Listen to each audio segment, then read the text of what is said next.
Hello everyone.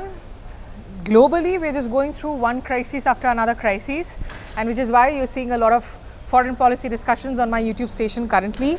I have Dr. Stanley Johny here. He's the International Affairs Editor for The Hindu, prolific writer, somebody whose bylines is unmissable, and author. Stanley, many thanks for joining me here on this broadcast. Thanks.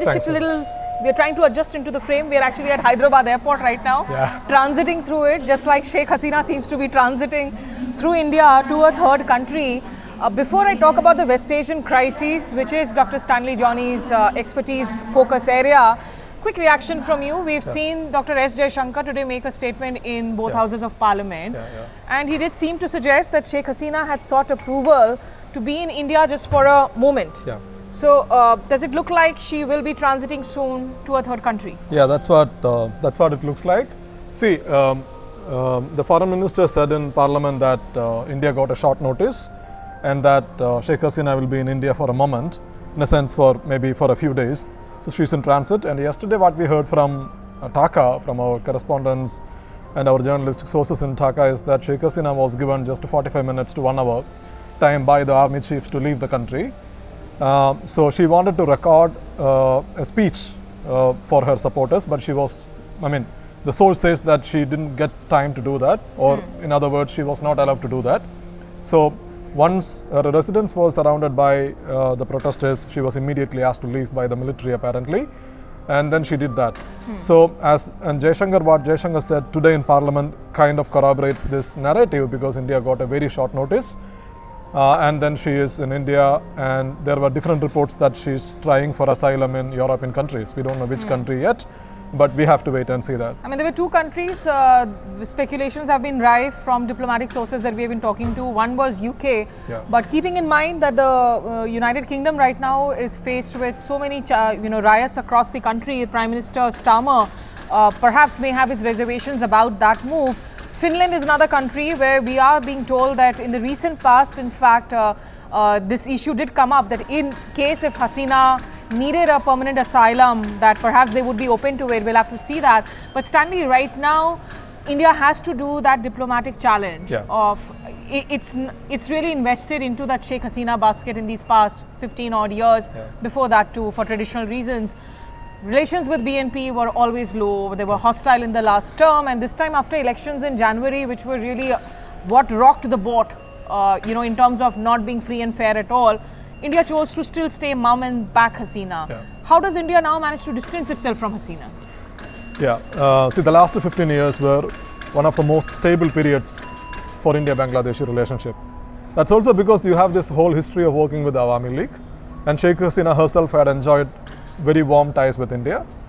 So India continued to maintain that. But the problem is that Sheikh Hasina lost political legitimacy, at least, because the opposition had boycotted back-to-back elections. But her mainstay was economic progress. That was the narrative, because even if the opposition had boycotted election, Sheikh Hasina continued to lift millions of people out of poverty. The economy continued to grow, and the country's export sector was also improving, etc., etc. So India also found it convenient to maintain good relationship with a government that was doing well, from a traditional economic point of view. And BNP, which was backed by Jamaat-e-Islami, and Jamaat is a banned force, and when the BNP was in power, ties with India was not particularly good. So India has this historically bad blood with the BNP, or definitely with Jamaat-e-Islami, which we see as a party that is heavily influenced by Pakistan. So you have these historical reasons. And what you have seen now is that, definitely it is very evident that India has had very good ties with the Awami League, and that Awami League is now out of power, Sheikh Hasina is out of the country. So you face a new kind of a diplomatic challenge. You need to deal with whoever is coming to power. And this is not the first time. In Afghanistan, we built very close ties with the Islamic Republic of Afghanistan for 2 decades. And once the Americans were gone, the Islamic Republic collapsed. And now you have the Taliban in Afghanistan. In Maldives, Nasheed and President Soli enjoyed very good ties with India. Soli, in fact, rolled out this India First foreign policy. But we failed to engage or build constructive ties with the opposition, the other side, the Yamin faction. And now Soli is gone. You have a new president, Muizu. Muizu is taking apparently pro-Chinese and anti-India position. And Myanmar, there is a civil war going on in Myanmar. So India suddenly wakes up to this reality of, very unpredictable, chaotic neighborhood, in its I mean, don't peripheries. forget, Sri Lanka also went through that entire phase of protests following the financial crisis. The Rajapaksas were forced out. Yesterday, when those images were coming in from Bangladesh, it looked very similar in terms of people, the protesters barging into the presidential palace, ransacking the prime minister's residence, people on the street walking with fish that they had taken in from the Prime Minister's residence, the Prime Minister's sari, somebody taking a fancy luxurious bag and all of that, ransacking the parliament, which was very sad. And then to see the statue of the founding father, Sheikh Mujibur Rahman, the man who essentially helped Bangladesh be born in 1971, who paid a price with his life, assassinated in 1975, following which Sheikh Hasina lived in India for a long time, his statue getting toppled off, his posters getting vandalized. It's the unthinkable. But just a last question on Bangladesh, Stanley. I mean, you did mention how South Asia as an entire neighborhood has now become so full of risks and frauds and challenges for India. Ideally, what do you think the New Delhi government can do at this point in time? Should it just wait for things and events to play out? Because we don't know what is going to be the final shape of the interim government. When will the next elections now take place in Bangladesh? I think, in the case of Bangladesh, I think it makes sense for us to wait and see how things are shaping up in Bangladesh. Because unlike in Sri Lanka, where you have influence with different political sectors, and Sri Lanka also saw a peaceful or an orderly transition because Ranil had stepped in, Rajapaksas had backed Ranil. So you had some kind of a political consensus. Okay, the country is yet to recover from the economic crisis, but still, you had some kind of a political crisis in Sri Lanka, political consensus in Sri Lanka. Bangladesh is completely different, because BNP and the Awami League were at each other's throat for a long period of time. And Jamaat leaders were actually hanged by the Awami League government because they were blamed for supporting the genocide during the war, liberation war. So you have, the relationship between different political parties are completely broken down in Bangladesh. So you never know what is going to happen. The students say Yunus should be the interim leader. We don't know whether the military will govern. And even if Yunus becomes the leader, we don't know what role the military is going to play, because we are talking about a country where the military was in power for more than a decade. We haven't heard from him yet. The students have been saying that he's a Nobel laureate, founded the Grameen Bank, but we don't know for sure whether he will personally also take up this role or not. So far, he has been signaling that he doesn't want a political role per se. And it's ironical also in many ways. The BNP, remember, you had the 2013 Shahbag protests that were calling for the execution of those guilty, the Jamaat leaders and all. But since 2013, Sheikh Hasina's clamp down on journalists, on bloggers, it all increased, it amplified. And as New York Times recently wrote in an article that she had one image for the world outside, of that being a secular, progressive leader of an Islamic country, but one image of being an authoritarian leader inside. Stanley, just moving on, talking about the West Asian crisis. We see that region blowing up. It's not a question of if, when are you expecting Iran to retaliate post the killing of Ismail Haniyeh, the chief of the political wing of Hamas? I think it's happening soon. Last time, the Israelis carried out an attack on the Iranian embassy in Damascus on April 1st.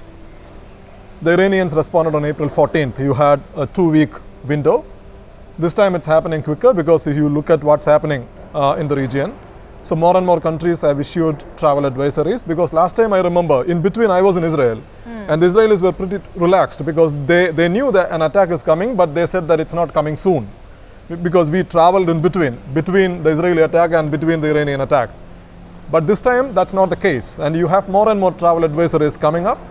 And then apparently former President Donald Trump himself said that it's happening tonight, and different countries have asked their citizens to move away from the Lebanese and the Israeli border regions. The kind of blue zone that we talk about there, and the escalation has really been high. Yeah.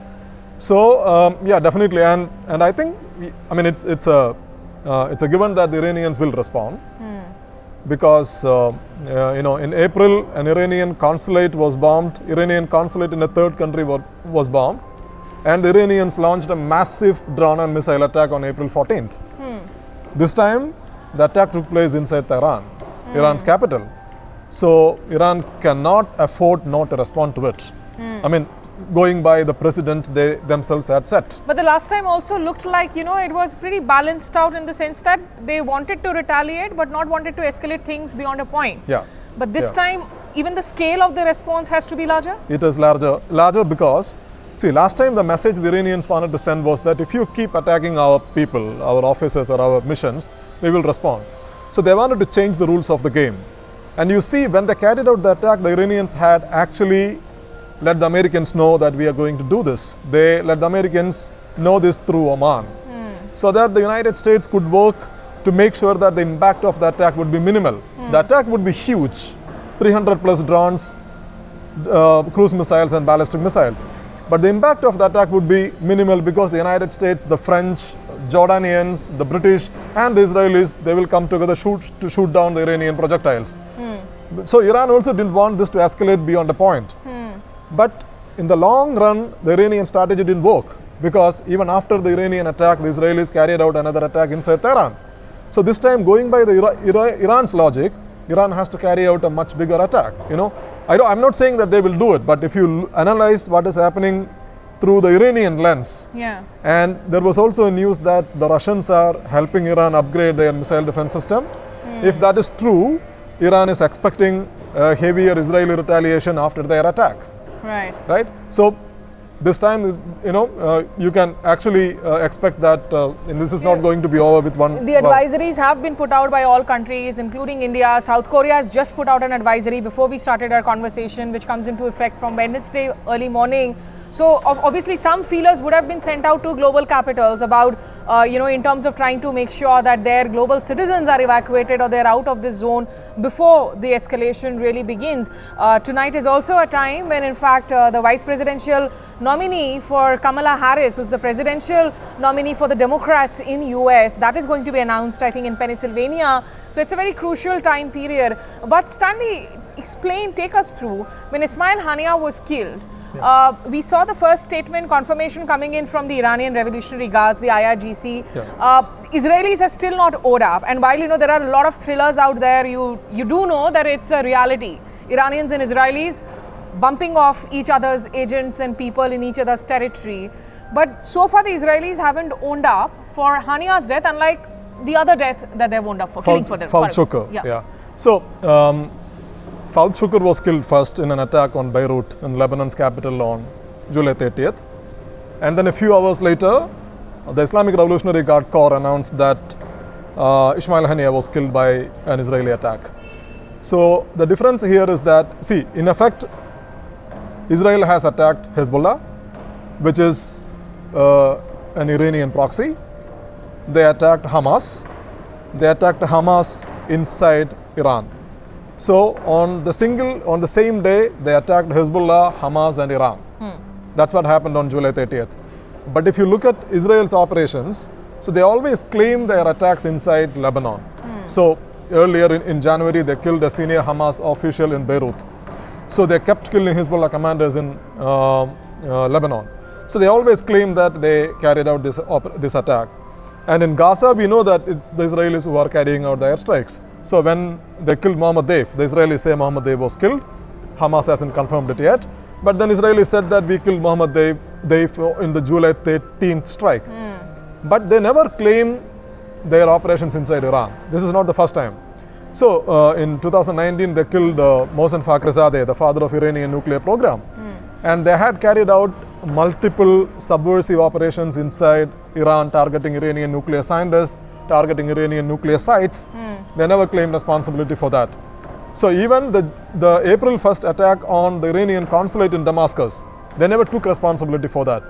But it's evident that it is the Israelis who carry out the attack, because even in the case of Ismail Haniyeh, after killing Haniyeh, if you look at the Defense Ministry statement, the Defense Ministry didn't say that they killed Ismail Haniyeh, but the Defense Ministry says that we will go after those who come after us. So that is kind of an indirect confirmation that it's us who did it, but they never take responsibility for their operations inside Iran. But you do need to understand that why this is so much of a bigger affair for Iran when it comes to stepping up on the escalation, because when you talk about Haniyeh, who usually was based out of Qatar, he had traveled to Tehran to participate in the swearing in of the new Iranian president, Pezeshkian, and he was essentially a state guest also, staying in that guest house in Tehran, and reports came in that apparently the Israelis had already identified this guest house 2 months ago. They had planted and some bombs that went off through drones, and you know, there are all kind of stories. It comes to all sorts of hi-fi technology when it comes to Israelis and Iranians. As I said, that Tehran series on Apple TV, if you want to check it out. So when you get into the heart of the capital city of Iran and then you're killing the political chief of the Hamas, then obviously there is so much more reaction that not just in Iran, but you've seen across the entire Islamic world itself. Yes. They've also said. So do you think the Islamic world, which otherwise looked pretty much subdued on Gaza, the Arabic world, the others, here they are way more united right now in terms of the response? No, I don't think that they would do anything, even if there is an open conflict between Iran and Israel. But if there is an open war between Iran and Israel, one thing is certain, there would be an open war between Israel and Hezbollah.